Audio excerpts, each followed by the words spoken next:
there is going to be a chronic illness in your future if you live in the Western world, almost guaranteed. I have yet to have anybody walk into my office that I truly am like, yep, there's not a darn thing for you to work on.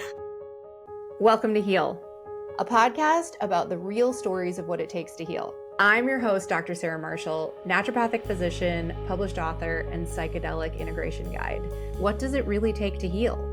We sit down for raw, authentic conversations from science to spirit, trauma to transformation. If you want to learn more, go to my website, sarahmarshallnd.com, and sign up for my newsletter, where I share my most cutting-edge new thinking, what I'm seeing right now in the research and in my clinical practice. So you're getting the most up-to-date information, practical tools in your inbox. Check us out, join us, and enjoy the show.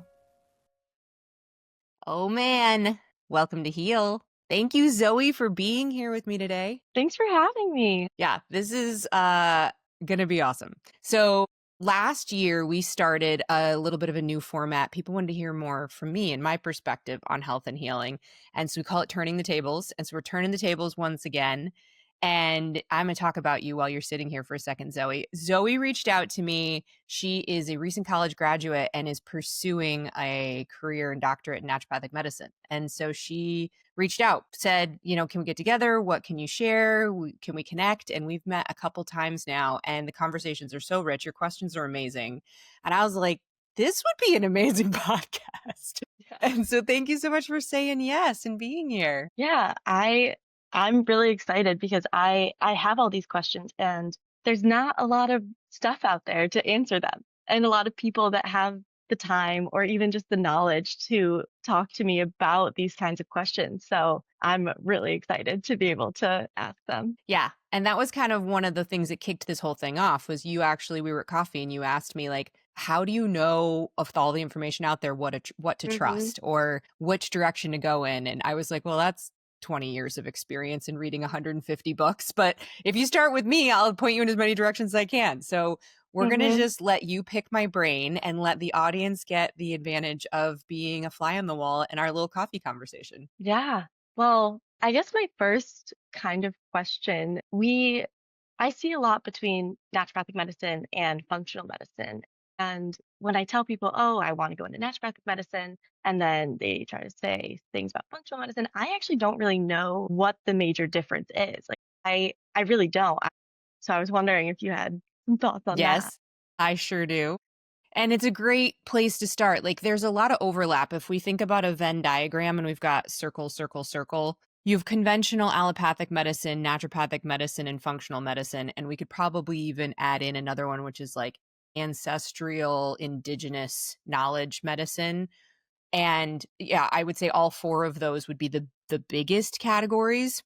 All of our medical practices started from that bottom one, from ancestral indigenous wisdom and knowledge. We have been using plants and we have been using the elements and we have been using sacred waters and rivers and lakes and mountaintops and locations as healing centers of energy to keep the human condition in balance up to, and again, I should actually preface this, not an actual academic expert in this question, but I'm going to give you my take of what I've learned so far. So up until more or less 2000 years ago ish, there was the majority of our livelihood for most people were connected to a spiritual relationship to the earth and a sense of innate belonging in nature. And then over the last 2000 years, this would be a whole nother podcast topic, a lot through some of the repercussions of Christianity as an organized religion, which is distinct from the actual like spiritual tenets of Christianity, which I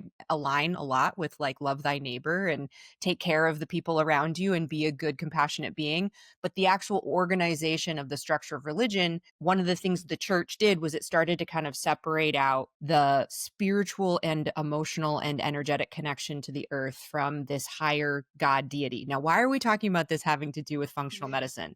Because this is actually the origins of a split that happened where we unplugged from nature as being a part of and core to nature. And so Then you can go another 500 years later, and there was the beginning of the Inquisition, and there was an actual hunting of the people that were the wisdom keepers of medicine practices. Herbalists, what we would call nutritionists in our day, people that understood how to work with food in a medicinal way. You would have had them also be your shamans, your priests, and your psychologists. Back in the origins of our human culture, a doctor, a shaman, a psychologist were all the same person that you went to in your tribe. Then you get to Descartes era, and Descartes, inside of his attempt to study anatomy and physiology, started wanting to work on cadavers, but the church was saying, no, no, no, no, that is the realm of the spirit, and that is only for priests. You can't study the body. So one of the ways that some of the early scientists about 500 years ago started to get a hold of being able to study physiology and anatomy is they said, this has nothing to do with the mind or psychology or spirit. And there was this big split that happened where the body became a physical lump of matter, independent of psychology or spirit or soul or even emotion. And then they kind of got permission from the church to then be able to work on cadavers and to study the body. And that was really good for our scientific understanding of things, but it was really bad for understanding how the body actually functions and heals. Because it's like you can't take the soul out of the container and have it still work right. So, what does this have to do with functional medicine, naturopathic medicine? You can think of naturopathic medicine as it's quieter now than it used to be, but it still has its roots in that ancient, ancient, ancient way of understanding that we all are interconnected, that it is psychology, spirituality, purpose, emotions, the whole realm of who we are as a quantum being is more incorporated into the philosophy of being a naturopathic physician. Yes, we actually understand all the components of functional medicine, but functional medicine still predominantly stays in that Descartesian, we're a biochemical machine. And if you put the right inputs into the biochemical machine and you detoxify it the right way, the machine will work in a particular way. And it tends to still, there is conversation about the roots, treating the roots of disease and trauma and nervous system regulation that's kind of coming in now, but that was not there in functional medicine 10, 15 years ago. Functional medicine was sort of the bridge between naturopathic medicine and conventional medicine. And so functional or integrative, which was literally to take concepts of natural medicine and take concepts of allopathic conventional medicine and integrate them together. So an integrative doctor might prescribe pharmaceuticals and a diet. They might work on your endocrine health with bioidentical hormones. And it's interesting now that bioidentical hormones, which are pharmaceutical based, they are natural from the natural world. They're not always synthetic, but that's still using a drug in order to force the body to do something potentially against its will, which is distinct from naturopathic medicine, where the root philosophy of naturopathic medicine is all we're doing is enhancing and optimizing the body's natural ability to heal and function. Anything we're putting in is just bringing the body up to do its own job by itself, not have these external, IV therapy, chronotherapy, all of the things that we do to force the body into a particular state. So that might have been a little bit more in depth than what you're looking for, but that's my take on kind of where Yeah. the origins of our medicine came from. And, when you get into studying the history of medicine and why we have the medical system we do, that's another podcast, but it's a really interesting tale to get into, and you can start to see where some of this stuff came from. Yeah, that is really interesting. And that honestly kind of leads me into my next question, which is with naturopathic medicine, you see a lot of new things like red light therapy and injection therapy and or IV therapy and like NAD and all of that kind of stuff. And I was wondering your thoughts on should we be focusing on these new things that have all this research on how great they are and what they're doing for our body, or focusing more on nutrition and mindfulness and all of those other things and herbs and things like that? I don't know. Because I see all these new things and I'm like, should we? And for me, as like in my future, should I focus on these things? Should I incorporate these into my practice? Like, are these things that I should know and use, or should I go back to the root and focus more on that? I love this question. Um, should is a tricky word, right? Like, what Mhm. should we do? It as a practitioner, it's going to be very case dependent on what your patient needs and what they're dealing with and what they're able to do. What I want to emphasize though is that back to the basics, nutrition, sleep habits, hydration, tending to the context of our relationships. Are we inside of nourishing, loving, supportive relationships? Do we like our job? It doesn't have to be your end all be all sole purpose, but do you at least not hate your life 40 hours a week, right? Hmm. Those, in my opinion, are absolutely essential. And if they get missed at all because there's so much focus on hyperbaric chamber therapy and ozone therapy and like you said, the injection therapies and all the peptide therapy that we can do, when you skip over working with somebody on those core lifestyle pieces, you're doing them a massive disservice. So there are people that the peptides were the thing that made the difference inside of a conversation of they'd already been working on their diet for 4 years. They'd been taking the herbs. They'd done all of this preparatory work and their body was ready for it. And it was able to flip a switch physiologically out of an inflammatory cascade. So there's a difference between healing, like it's all healing at some level, but there's that what environment are you going to put yourself in? So if we think of ourselves like a plant and you're growing a garden and you have the most technologically advanced seeds that have had perfect genome, you know, engineering done to them, and the plant itself has won awards and it is like the most chemically resilient, nutritious tomato plant that's ever been engineered. It does not matter if you take that and you stick it into bad soil with bad water and low sunshine, your plant will not thrive. Hmm. So there is a bit of a hierarchy, I believe. And I also think that those basics prepare your patients. They prepare my patients for the more intense therapeutic medicinal interventions. So, like if you're doing IV therapy, you are changing somebody's blood biochemistry instantaneously, and that can have a lot of downstream effects. A lot of toxins can get liberated. And have you spent 6 months doing drainage so that their liver and their kidneys are ready for that liberation of toxins? Or are you just going to let the robbers out of the house to run around and cause more problems and the body can't even actually get them all the way out? Is their colon working so that they can actually clear the hormones and the toxins you're releasing out of the body? Or is it just going to get resorbed again back inside? So there's a bit of a therapeutic order, and you have to look at where your patient is and how long they've been doing this work and how sick are they.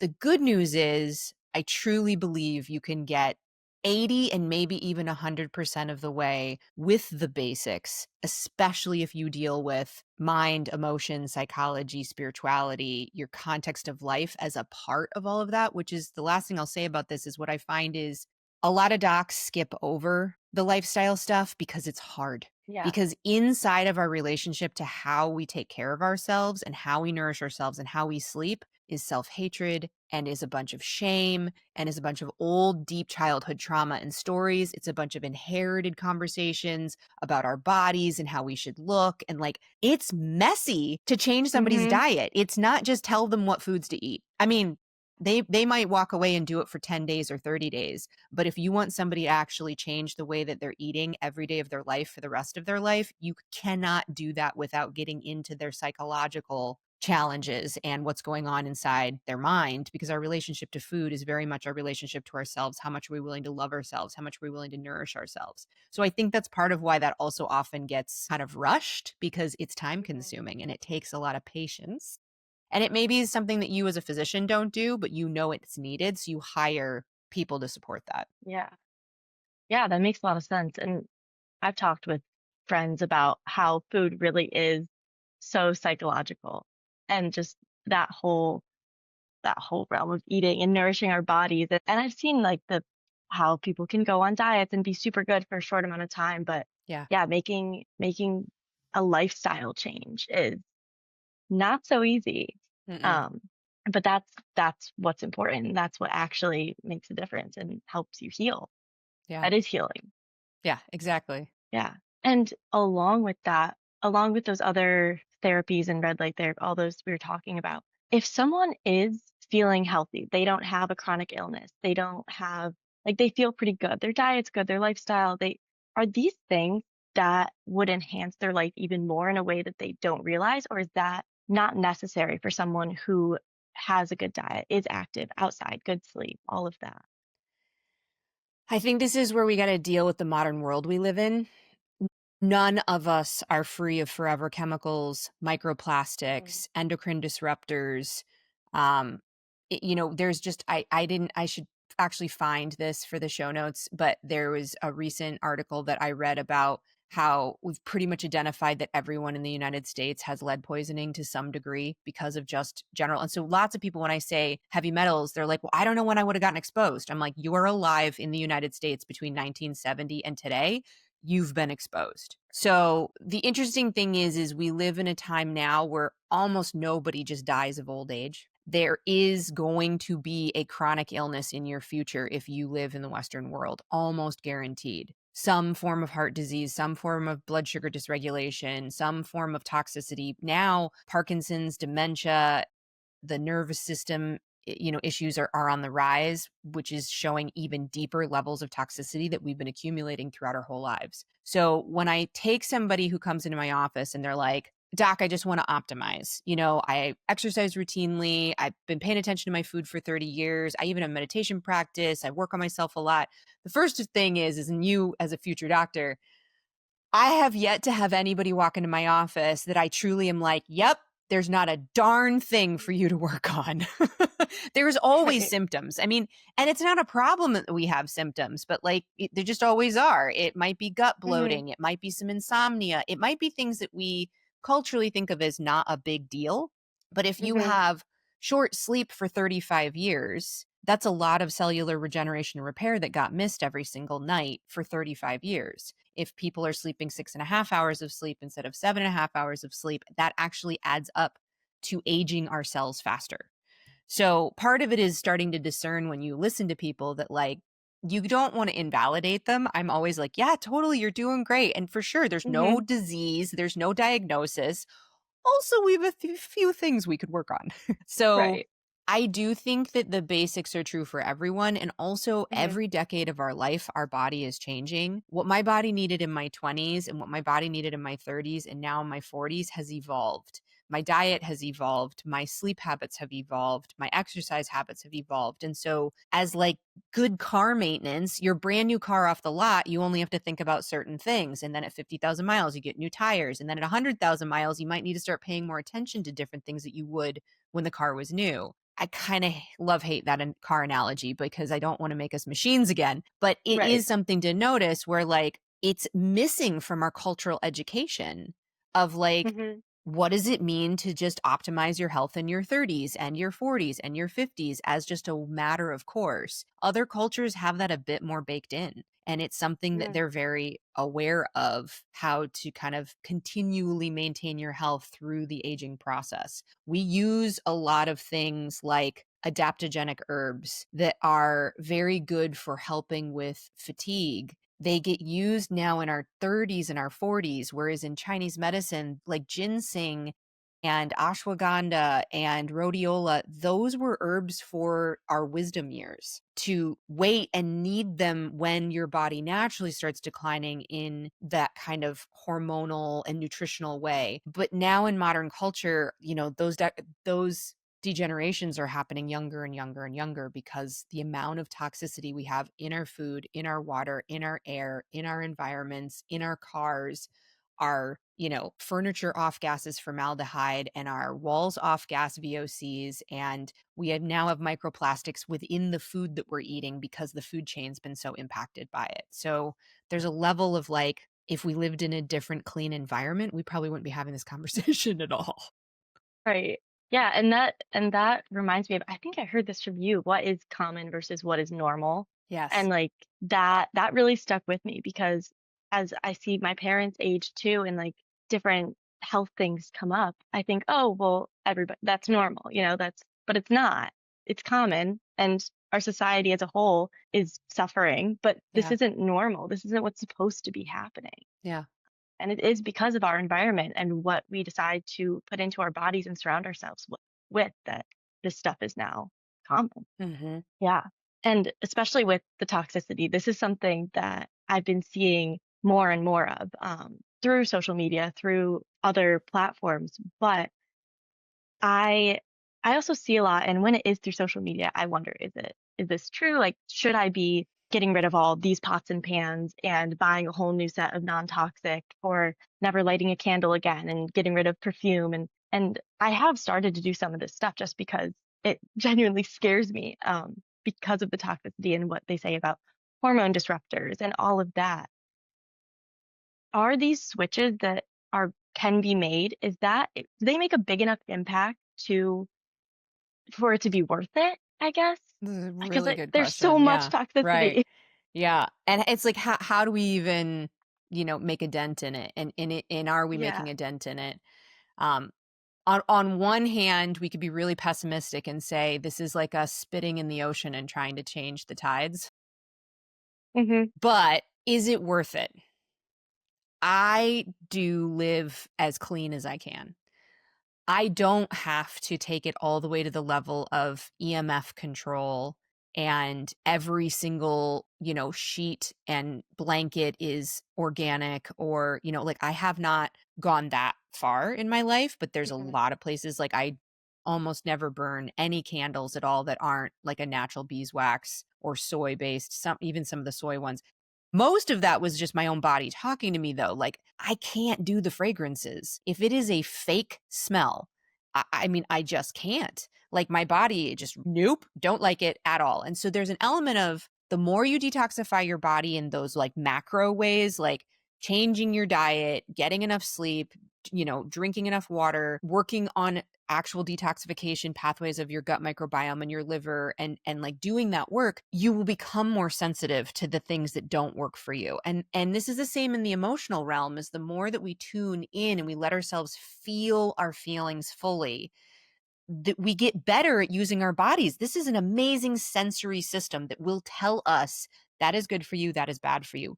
But you've got to learn to listen. And most of us are so full of chemical noise and so full of emotional noise, we can't hear that. So, one of the things meditation does is slow you down and start to allow you to feel into it. Intuitive medicine or working on your intuition is another way to start to tune in, to actually use your body as this little like tuning fork that's like resonating or it's major chaos up against something. So all the stuff on social media, like what I don't love about it is it gets very fear-based, which is not good for any of us, right? Don't do this and don't do this and this is horrible for you. And being contrarian gets clicks. Saying something against the norm gets clicks. Saying something that people don't expect gets clicks. So there's a whole way that the languaging of this information is getting put out there that I don't like. Is a lot of it valid? Yeah. And then it becomes like, do you have a sibling who's autistic? Do you have somebody who already deals with chemical sensitivity? And a way you could say, well, for them, it's worth it. But you could also say they're the canaries in the coal mine telling the rest of us. It's obvious when you take a conventional apple with pesticides and herbicides and you give it to a child that's been eating a clean organic diet and you watch them have their first meltdown that they've had in 3 months. Like this was a story in my grand rounds in school. There was a woman, and this was in six, so way before a lot of the major conversations we've been having around chemical sensitivity and food dyes in autism. But that was her whole practice. Her child was autistic and she had gotten it figured out for her kid. And then she worked a lot with a lot of other families. And it was like she'd say, no gluten, no dairy, no chemicals, no processed food of any kind, no dyes, no MSG, no preservatives, no, and like, their eyes are getting huge. Like, how am I going to do this? But she said, do it for 3 months and see what happens to your kid. And they would clean everything out, truly whole foods, as in nothing came out of plastic, nothing came out of a can, nothing came out of a box. Everything was made from scratch. And they'd start tuning their environment, getting definitely the plugins, the fragrance sprays, those are brutal, right? Personal care products, anything that touches your body directly, but then anything you're breathing in, so I mostly don't use a lot of those things. But then like I did just order some bookshelves off of Amazon. Are they off gassing? Yep, you bet they are. But I also have an air purifier in my room too. So like, I don't know, you kind of work it out, right? I want to live in this world. So she would have these families do a complete food detox with their kiddos and their emotions would get more grounded. They'd make more eye contact. They'd be more present. There'd be like a whole level of that they could be themselves. And then I remember there was a story of one parent where they had a conventional apple, non organic. And she's like, it's just one apple. Like, what's the big deal? Child ate it and within 20 minutes was banging his head against the wall in full complete meltdown. And I mean, she was like, "Never again. I, I don't ever need to see my kid go through that ever again." So at one level, that is a unique physiology with unique genetic needs that that child has. But like, I don't know if you've listened to the telepathy tapes. I talk about it a lot in my community, but that's a whole world of the telepathy and psychological and spiritual relationship that children with autism have to each other and their capacity. And I remember in one of the shows, one of the kids said, "We are the future humans. We are showing you what is possible in humanity." And their level of sensitivity to toxicity is a gift for the rest of us. They're like the best barometer telling us that we've got to stop having a toxic world that we live in.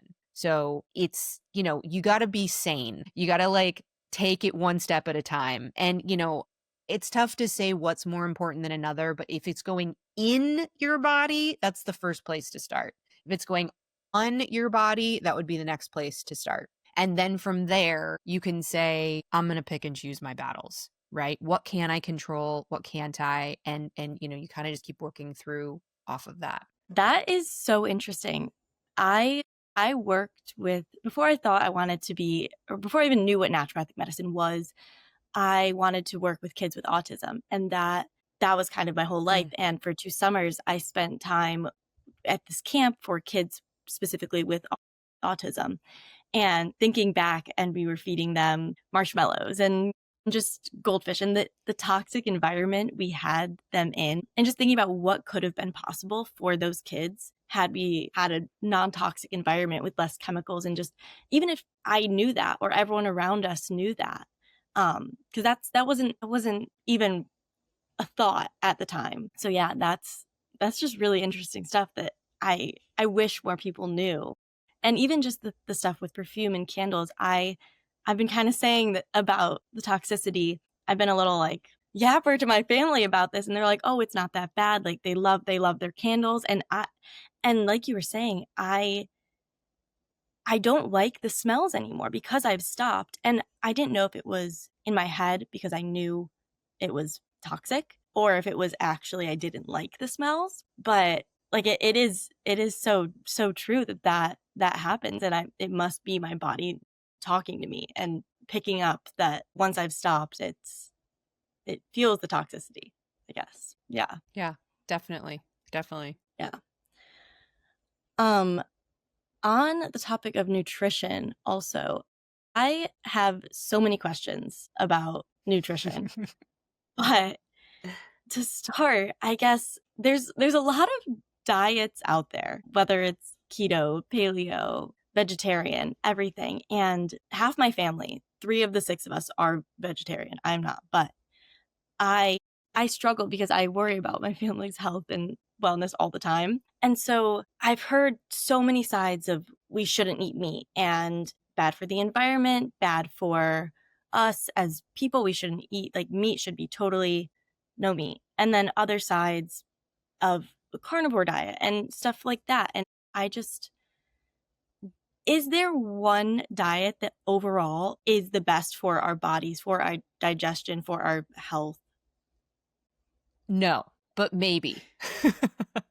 So Okay. when I look to these kinds of questions, and again, like I don't have a PhD in this, but I've read a lot on it. And obviously, like nutrition's a pretty big cornerstone of the work that I do.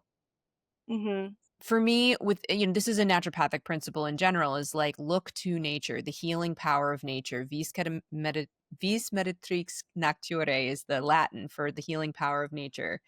And it's one of our, it's our top, all of our core tenets of naturopathic medicine are important, but that's the one I go back to the most. So if we're standing inside the healing power of nature, then we also want to look at what's true in nature, what has happened in nature before modern life of the Industrial Revolution. And we kind of really got that disconnection from nature and from the more living in the forests and on the fields kind of way of living. So if we look back anthropologically, human beings, a lot of why they say we've actually been able to live and take over the planet and populate it the way we have is because our physiology and the way that we are as animals is incredibly adaptable. And you can see this wide range of, you have the Maasai in Africa who are literally drinking goat's blood and goat's milk and predominantly eating a 90 to 95% carnivore based diet. You have the Inuit in the Arctic Circle doing the same thing, but now it's way more whale blubber, seal blubber, protein and fat, very few vegetables or any kind of plant matter in the tundra, you know, all the way to the Polynesians and any human beings in an equatorial region where they're eating large amounts of seafood and chewing on leaves and trees and sticks and bark, and then a lot of fruit is available to them, right? So, my grounding of nutrition is to go back to our genetic physiology and how have we been eating for the longest period of time as a human animal, as a species. And what you don't see until 10,000 years ago are grains, because we did not have farming. We were all, hunter gatherers. And so inside of a hunter gatherer approach, you would have only had the high carbohydrate fruits at a certain period of time in the year. So can we eat them? Yes. Should we eat them all the time every day? Maybe not. You would also see that most of plants in the forest, if you and I had to go out into nature and find edible food, a lot of what people run into in foraging is they're very small amounts. You go looking for mushrooms, you see a small amount of mushrooms. The natural amount of the size of a fruiting body of a plant is going to conserve as much energy as possible. So through our farming practices, we have turned little apples into huge apples. We've turned little oranges into huge oranges. We've turned corn was a grass. I mean, it is a grass. So if you look at grass seed, that's what corn cob used to be. And through many, many, many, many, many, many, many thousands of generations, we've turned it into this huge stalk that's full of way more sugar and way more carbohydrate matter than it ever existed in nature to begin with. So the tricky bit is when we talk about what diet to eat, we don't even have access to the same foods that our grandparents had access to 100 years ago. And we've got this genetic diversity melting pot challenge. So another aspect we have to fold into this is the gut microbiome. And what does the gut microbiome have to do with our ancestry? And what does the gut microbiome have to do with who we are and how we digest foods? Imagine 1,000 years ago, you were born into a village. That village had already existed for 250 to 300 years, probably longer, but I'm going to start with that. Your grandparents, grandparents, grandparents, grandparents had all lived there, being touched by the same soil, interacting with the same microbes, interacting with the same people, sharing their microbes. So you would actually have a genetic microbiome that was very specific to your family group. And in particularly my study of Chinese medicine, one of the conversations of sense of place is that you feel at home where your gut microbiome is at home. And that there's actually a psychological, emotional experience of belonging and knowing your place in the world and knowing you belong somewhere, which is a huge issue Westerners deal with. Well, basically, except for a unfortunately very small population of Indigenous Americans, 95 to 98% of everyone that lives in the United States are all immigrants. And so we've all left that genetic microbiome source of who we are. And when you take into account the people that were willing to leave Europe and willing to leave Africa and willing to leave Asia were kind of the rebellious ones that had that edge and were like, I can do this. I can live on my own. You get a country full of very independent people who are very self-oriented, because that's how we kind of filtered across the oceans when we did that migration. So when we think about, is there a perfect diet for human beings? Ultimately, no, because we do have this ability to go all the way into people thrive in a fully plant-based diet, and some people thrive more like me in a carnivore paleo-based diet. So some people have attempted to create metabolic typing, and that's a good start. Dr. Diadamo did it with blood type, right? Which I actually find the blood type diets trend with what my patients actually feel is best for them. I'm a type O, so I'm the obligate carnivore. I do very well on a carnivore paleo-based diet. But my mom is not. She's AB, and it's very different. We eat very differently, and we like different kinds of foods. So the other part, of course, that we talked about already is taking apart what we like and what we are emotionally attached to is very challenging. So a lot of people will say, well, I feel better on this diet, but how much of that is their physiology is actually optimized, or it's because it brings childhood comfort, or they just don't Mm. like the way meat feels in their mouth, or there's all these other components. Like if you don't have enough hydrochloric acid and your stomach acid isn't working well, most people don't like meat. They'll shy away from it. And then the more you don't eat meat, the more your stomach acid gets depleted, the more grains you eat, the more inflammation you have in your gut microbiome. And it's this self-propagating self-fulfillment. And the more you eat a vegetarian diet that's not truly home cooked whole foods, your blood sugar starts to get out of balance. You start to have mineral deficiencies, and you're eating, typically what I meet is a lot of vegetarians that eat a lot of processed foods. So where I do say there is one diet for all of human beings is to eat a whole food diet. I don't care what the ingredients are. Pick an ingredient category. If you want to do from scratch whole food vegan, you want to do from scratch whole food carnivore, knock yourself out. The Mediterranean diet got a lot of press around research. That is also an interesting story of how the research got skewed and where they kind of threw out the stuff they didn't want out of those studies. But if we even stand inside of, okay, there's been a lot of trials that have incorporated the Mediterranean diet, which is a balance of like far more plants, some simple oils, and then some meats, but kind of leaner meats. Mm-hmm.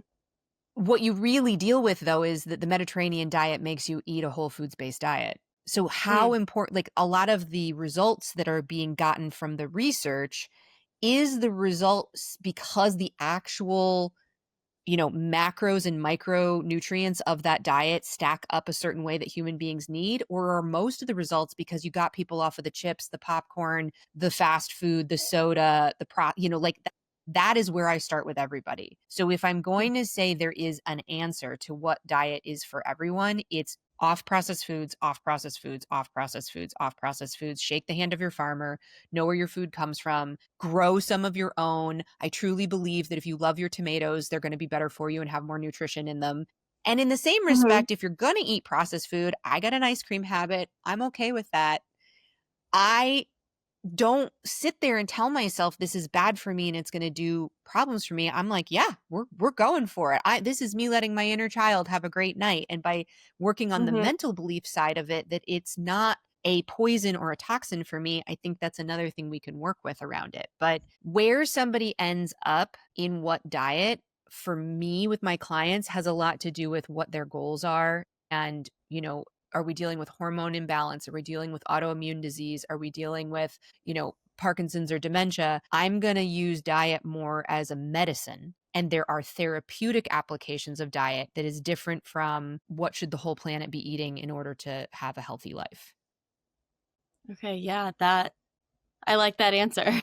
That's kind of what I've been thinking and seeing, and through listening to your podcast, what I've gathered. And along with that, I see a lot about eating. I think you touched on this a little bit, but eating seasonally and eating seasonally. And if you think that makes a difference or if that's important for us. I think it's the next level, right? Like first step is, and the tagline that I use is eat living food. Eat food that's alive, that has aliveness to it. Goldfish don't have aliveness to them. The crackers, right? If you ate an Yeah. actual live goldfish, that probably would. But Yeah. So eat living food, eat whole foods, eat food that was very recently fresh and alive and came from the farm and came from the ground and came from the trees. The closer to harvest you can eat it, the better. So then that does bring in a bit of the seasonal aspect. Mhm. You and I live in upstate New York and have this amazing farmland around us. And I've been eating a lot of stone fruit, a lot of peaches and apricots and plums and nectarines. And then we just got fresh strawberries from the farmer's market last weekend, and they molded in like 3 days because A, they were organic, and B, they were like so ripe and so fresh when we got them that they were ready to go. Like they really needed to be eaten that day. Yeah. That is ideal. Right? Now, it's not ideal from necessarily like, how do I work and plan my schedule? And if my strawberries die in the first 24 hours after I bring them home, but you got to kind of think strategically of like, if I go to the farmer's market and I bring these foods home, what are the ones I got to eat in the first 2 days? And what are the ones that'll last 3 or 5 days? And like, it's part of kind of figuring that out. So I think eating seasonally is a great way for us to make sure we're on some semblance of a rotation diet, because the convenience factor of the way even if you're eating whole foods, the way Mhm. our kind of grocery stores work and how our farming system works, and that a lot of our food can travel from thousands of miles away, you can get into food ruts. And the biggest downside of food ruts, yes, there's a bit of like, are you getting complete balanced nutrition? But the bigger issue is our immune systems are not designed to deal with the exact same food coming in day after day, 365 days a year, year after year. And I see people who already Mm. deal with gut problems, and they've got some leaky gut and some inflammation, and then you stay in a food rut. I pretty much guarantee if we do a food sensitivity panel, your favorite foods are going to be the ones you're reacting to because you're eating them all the time. So part of how we take care of our immune system and also our blood chemistry, because like in the summertime you're more active, you have longer days, the temperatures are hotter, we can consume a much higher amount of carbohydrate in the summer and not have it be a problem. In fact, it's very beneficial, which is when fruits are available and when a lot of those kind of vegetables are available. And then into the fall, transitioning into squashes and a lot of the more kind of heavier carbohydrates, but they are going to be sort of grounding and sustaining for us to, quite literally, most people don't like this, but you're supposed to bulk up for the winter. Winters were Mhm. historically lean. They were times of low amounts of nutrition and very slow lives, short days. Your metabolism will even slow down in the wintertime. And then what do? We throw one of our biggest feast times of the entire year right at the darkest moment at Christmas time. And so I'm a big fan of Christmas and I love that. But how many people say, I gain 10 pounds every December? And it's not that I want people to be on a diet at Christmas, because I do not. But it's just noticing that's another place we've gotten out of sync with nature. If we were not full of electricity and refrigeration and we weren't able to literally fly in our mangoes from, Mexico in the middle of December, that would not be what we were eating in the wintertime. Do you need to Mhm. take eating seasonally to an extreme? No. Is it an interesting way to look at your guidelines? And it matches your physiology, like springtime detox, cleaning out all that winter gunk that we've been dealing with and kind of getting the body invigorated and moving. Bitter greens, lots of leafy greens, spring lettuces, fiddleheads, dandelion greens. And guess what's coming up out of the ground at that time of year? You're not going to be able to eat a tomato in May. They haven't even begun to sprout yet. Your tomatoes aren't going to be there until August or September. You can definitely have all the greens and all the new shoots you want, which is right when your liver and your gallbladder needs them the most. So there's also a syncing up. Now, what about equatorial regions and people that live in the Caribbean and people that live close to, that it's a little different, and they don't, if they're native to that area, their bodies will respond differently. But they also have very strong, usually it's a monsoon season and a dry season, and they have very different foods available during monsoon season and during the dry season. So that rotation is still present. Mm. Yeah, that because I've thought about eating seasonally and what that entails, and it's hard. It's easy to go to the grocery store and pick out your favorite foods that even if they're not in season, that's what you want. But that's also interesting you talked about a food rut, because I I I've been thinking about that as well. Eating the same breakfast every day. I see things through, again, social media a lot about like meal planning and all of that. And I reflect back on my own life and I do that a lot. I eat what I like, the same things. And when I don't feel good or I eat something and it's what I've been eating and I don't feel good, it's confusing. But that makes a lot of sense considering how we are supposed to eat and not eat the same thing every single day.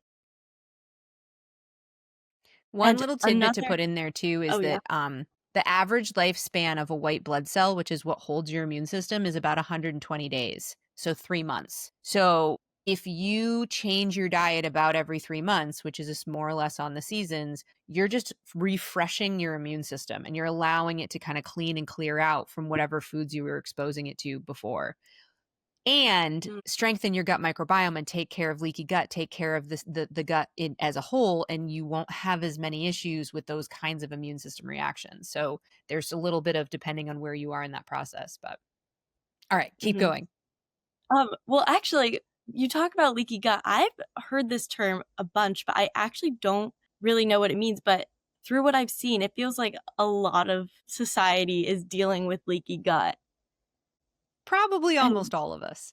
So the way like where this term came from. So if you imagine your small intestines and your large intestines, and you've got this tube, the tube is made up of all these cells, and then there's some muscle around that that creates the contraction to move all of the food through your digestive system. The cells that are all the way closest to the inside of your intestines, it's like in the luminal area, are enterocytes. Those are the names of the cells that make up your gut lining. And what can happen is if you have inflammation anywhere, if you cut yourself and you've now broken down cell walls when you cut yourself, literally cells exploded because they got injured, that injured cell will release a cytokine, or 10 or 12, but the cytokines are like the messaging molecules of the body. And it basically says, ow, ow, ow, I'm hurt, I'm injured, somebody come help me. And those cytokines start to spread out into the tissues and eventually get into the circulation. And that's like the call to action for all of your white blood cells to come charging in and all of your immune system to come in to heal and repair, begin to clot that area so you're not bleeding out, and to bring in the necessary immune system functions to clean out whatever happened there where that cut is, right? Well, immune system cells, particularly white blood cells, are huge. They are very large. So even if they can just barely fit into a capillary, which some of your capillaries are so small that only a red blood cell can fit through them, and red blood cells are smaller than what most white blood cells. How are you going to get a giant cell that is on the inside of your capillary to the outside into the tissues? It's like a city landscape. You have to get a gate. You have to be able to move between the cells. So some of those cytokines, some of those chemical signals tell the cells themselves to open up the gate. There are actually something called tight junctions that are the proteins that connect cells and keep us from being a puddle on the floor. They hold our tissues together. And so in the gut, if you have injury, if you have a food that's causing inflammation, if you have something that's actually like irritating, literally irritating, like for some people, too much spicy food or too much caffeine, there's certain chemicals that will irritate and cause trauma to the inside of your gut lining. That trauma is like a cut. And then the immune system flocks in, and there are openings between the enterocytes where the tight junctions actually dissolve in order to allow these large immune system molecules and cells to come through and clean up the area. That's the leak in leaky gut. So now imagine this isn't just, oh, I got food poisoning and I now have 3 days of extra E. coli in my gut and I've got diarrhea and I've got nausea. My immune system goes in, cleans up all the extra E. coli, then finishes a job, leaves, and the tight junctions reform as the last step. But let's say it's from a food allergy or a food sensitivity, or it's from a chemical that's actually causing damage to the inside of our cells, or it's from mold that can do this too, where mold causes a whole issue with the immune system. You could have certain toxins inside your gut that are causing these problems. And the immune system gets the warning, says we have to come in and clean up the gut, opens up all the doorways, but then more things happen and more things happen and more things happen, and the doorways don't ever close. So now you have open doors in your gut where you've got all these food particles, broken down proteins and broken down carbohydrates and broken down fats that are like these fragments of molecules. And it's like a bit of strawberry molecule gets across the wrong side of the tracks and has made it the wrong way through that door and is now floating around in the tissues, and the cityscape is like back in the back alleyways. And then your immune system looks and sees this strawberry guy and is like, you do not belong here. And they flag it and tag it, and they memorize the amino acid sequence of that protein or of that carbohydrate and send that information back to the lymph nodes, which is like the hangout place of all the immune system cells that are there talking to each other. And they're like, dude, did you see that piece of strawberry down by the kidney? That totally should not be there. And they start telling each other. And then some of those immune system cells naturally hang out inside your gut where they're supposed to be. And strawberry comes down. Not even on the wrong side of the tracks, is right where it belongs. And your immune system says, I know you. You caused a lot of problems down by the kidneys a couple months ago. And next thing you know, you get an immune system reaction. You get antibodies being made to that. And then that is now causing more of an inflammatory chain reaction inside of your gut. So that's like the biophysiology of what is leaky gut? How do we end up there? So there's a lot of things that can make that tight junction dissolve. And my description's a little bit of a characterization of what really happens, but it paints the Mhm. picture effectively, Yeah. right? There's some details and some biochemistry in there of exactly how that works, but essentially that's one of the components.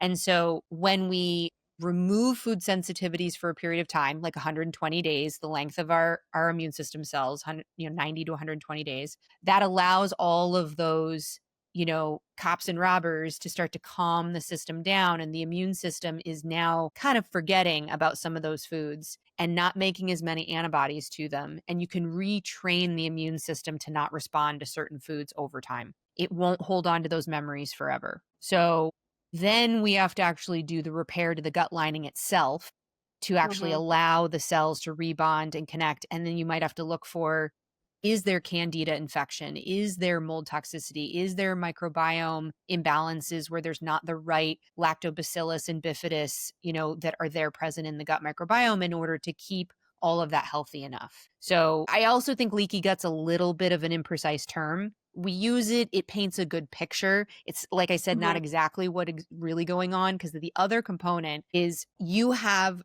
a layer of your microbiome of all your gut bugs that's in this matrix of kind of gooey protein mucus, sort of, that's 200 cells thick. So the actual lumen of your small intestine and large intestine is here with food going through it. And then there's almost 200 cells of immune system, microbiome, all these proteins before you ever even reach those enterocytes that are actually the edge of the limit of your intestines. So the whole process of what we call leaky gut is a little bit more of a complex inflammation cascade and injury to the inside of the lumen of the intestines, and the stomach can do this too. And there's pH issues because each part of your digestive tract is supposed to be at a certain pH that has to do with hydrochloric acid function, has to do with do you have enough digestive enzymes coming from the pancreas? Like, so there's these other factors that play a role into it. But that's essentially, when we say leaky gut, that's kind of the way we characterize it, as this process of opening gaps and then food particles or food molecules making it to the wrong side of our tissues and then the immune system reacting to it. Okay. That painted a good picture because I've heard this term a bunch and never really understood what it meant. And I think understanding what's going on helps when you try to figure out how do we fix it. Yeah. Yeah. Another question that I had was about, I've heard about this diet. It's called the SOS diet. It's the Whole Foods SOS. And basically, it's no salt, oil, and sugar. And it's none, like not even like avocado oil, olive oil, all of it. Basically saying that these are the things that's causing illness. And these are the three things that are disrupting our satiety mechanism. And if we want a healthy life, we need to, for the rest of our life, eliminate all salt, oil, and sugar. And so I watched a podcast on this a few months ago. And ever since then, it's been in my mind and been like, how is that possible? One. And then also, I hear so many conflicting sides of salt is good and we having salt, like Celtic sea salt in your lemon water in the morning, that's really good for you and the minerals, but I don't know what to think or what to believe with that. So I was wondering what you thought. Yeah. Yeah. I I actually haven't heard that one yet, but I can see Mhm. where it came from. And I suspect it's mostly focused on, a lot of processed foods are really high in sodium, and the kind of sodium that's in processed foods is not useful for us. Mhm. So if you actually eliminated all kind of chemical processed sources of salt, that would eliminate the majority of all of your processed foods. If you just don't eat salt, try and bring me a processed food that has no salt in it. You're not going to find one. So by telling people to not eat salt, you're going to actually end up making them just not eat a whole bunch of processed foods, because there's almost none that has that. And then Mm. oils, I think this goes into the linoleic oil issue and getting into our seed oil issue, our industrial oils that have come in, what we call vegetable oils, but not really vegetables involved. Canola, safflowers, even sunflower in the way that it's made in the industrial food system. I am also a big fan of do not eat any of those. Mhm. Olive oil is tricky because in theory, olive oil should be fine for us. Also the dosage though, like again, if you go back to the way your great grandparents, imagine they're Italian and that they're there in the Mediterranean and they've got a bunch of olive trees. Do you know how many olives it would take to make a bottle of olive oil? The amount of effort, farming, harvesting, right? So there's a Mhm. reason we covet oil as this like holy grail is because it should be rare. We should have Mm. small amounts of it that we use in a medicinal way in our food.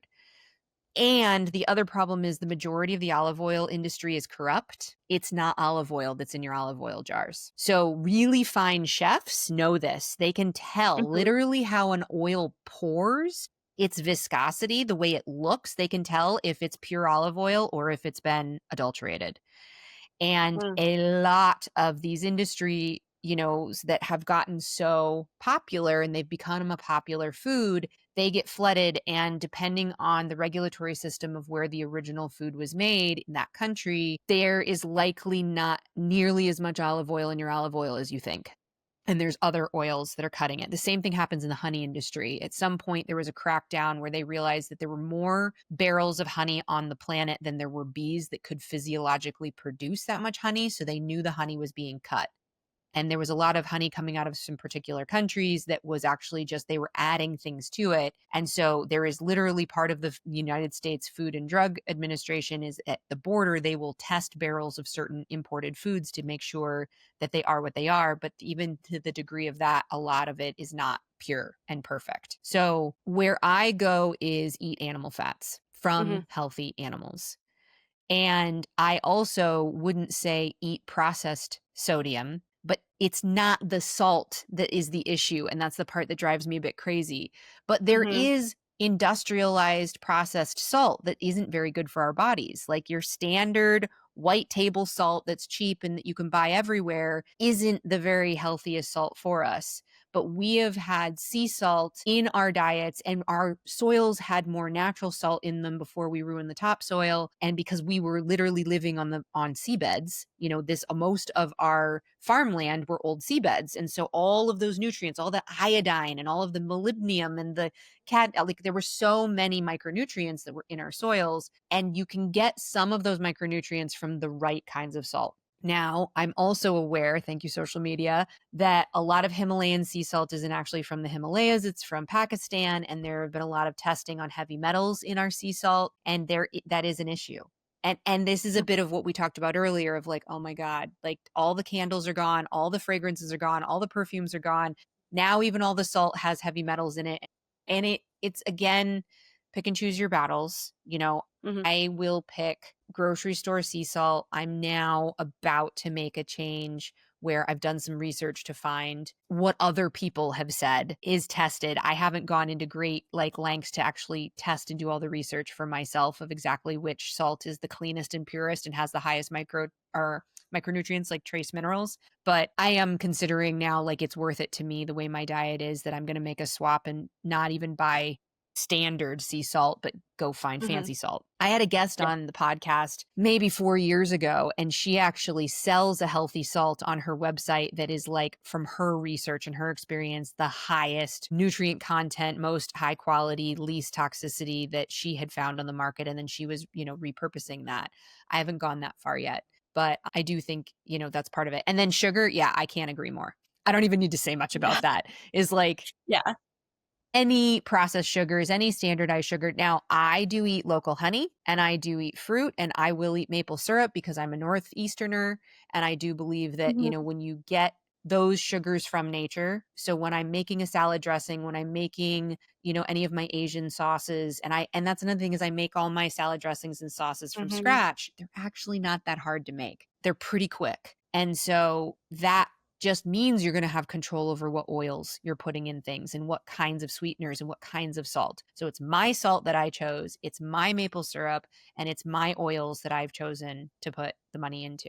And then the last thing I'll say about eating oil free, I want to be very careful that that is not about eating fat free. This is totally different conversations. But that's the other thing I hate about social media is we get these sound bites and there, you have a 2-minute video, a 15-second video, a 10-second video. So much context and nuance is lost. We need fat for our brains, for our hormones, for our immune system, for our gut health, our energy levels. And so I am not at all a proponent of low fat diets. And so if it says oil free, I think they're probably mostly talking about the seed oils, the conventional oils, the industrial oils, everything that's in a deep fat fryer in your favorite restaurant, unfortunately.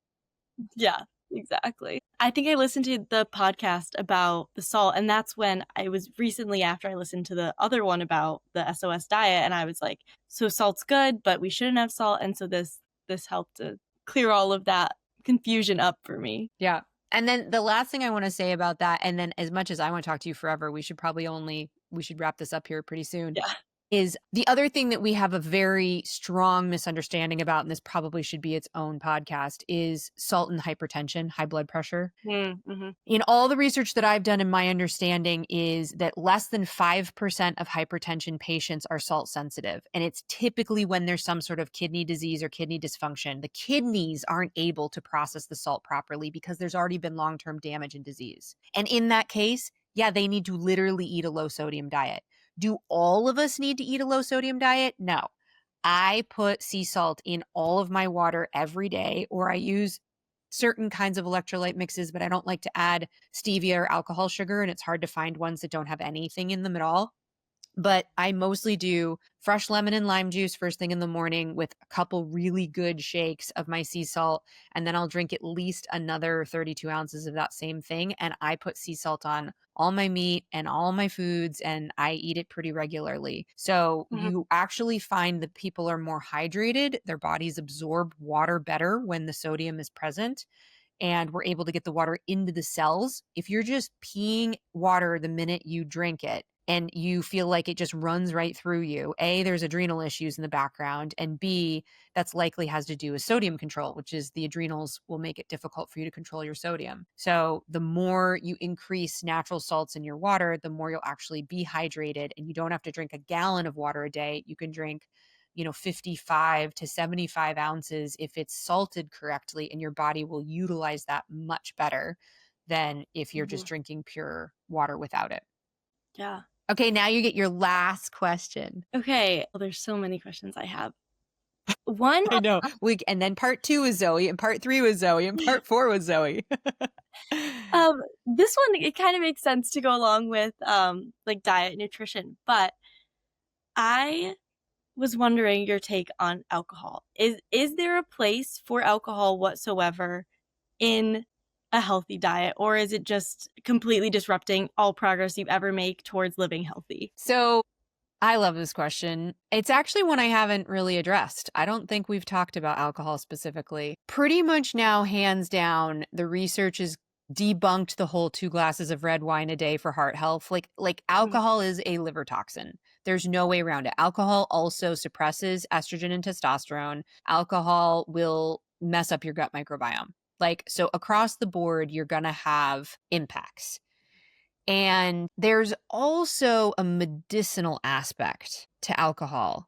This is interesting to talk about it this way. But if you think about what we call alcohol as spirits, particularly distilled hard alcohols as spirits, in Chinese medicine, when they break everything up into the elements, alcohol is fire and water brought together. And so you have the element of fire and the element of water together in something. And if you think about herbal medicine, almost invariably, all of our tinctures are plants that have been concocted and decocted into alcohol. And so we have a relationship to alcohol, again, if we go back a couple thousand years, like 2,500 to 3,000, what we used to call wine and what we used to call beer is very, very different than what it is today. They were medicines. They were fermented beverages that were packed with herbs and medicinal aspects and all sorts of antioxidant nutrients and even psychedelic nutrients. And they literally were mind, spirit, soul altering. And they would put us into a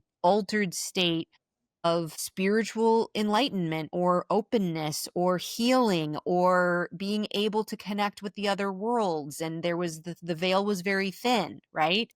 So the origins of alcohol have been very much synonymous with medicine. And I think that there is a role for that still. If you go to your local liquor store, you're going to find a whole lot of medicine in it. Probably not. But there's a aspect where neurochemically what alcohol does when it crosses the blood-brain barrier is it inhibits our frontal cortex, which is our judgment center. And a little bit of taking a highly strung out, stressed out, anxious society and calming down their judgment center and allowing them to like relax and laugh more freely and love more freely. Like, is it all bad? Definitely not. Then we got to deal with addiction history and how are you using it, which would be the same thing we could say about white flour, about sugar, about ice cream, about pizza, about fast food. I would put alcohol consumption a bit more in that category. The way we mostly deal with it is, am I doing this to avoid my life? Am I doing this to check out? Am I doing this to numb out? Am I doing this because I don't have the emotional capacity?